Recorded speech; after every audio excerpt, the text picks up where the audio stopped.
নমস্কার। আজ দক্ষিণ দিক নিয়ে আলোচনা করব। দক্ষিণ দিকের মূল উপাদান হলো অগ্নি বা আগুন বা ফায়ার এলিমেন্ট।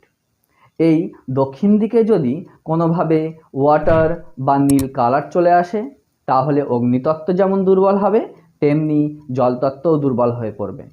আর বাড়িতে অর্থ আগমনের এই দুটি মাধ্যম। অগ্নিও যেমন বাড়িতে অর্থের সঞ্চার ঘটায়, তেমনি জলও অগ্নির আসার প্রবাহকে সুনিশ্চিত করে।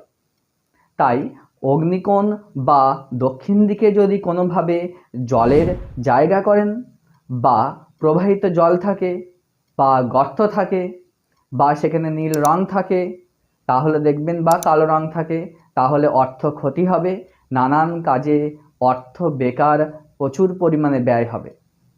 তাই এই দিকটা নীল রং বা ওয়াটার এলিমেন্ট সরান, দেখবেন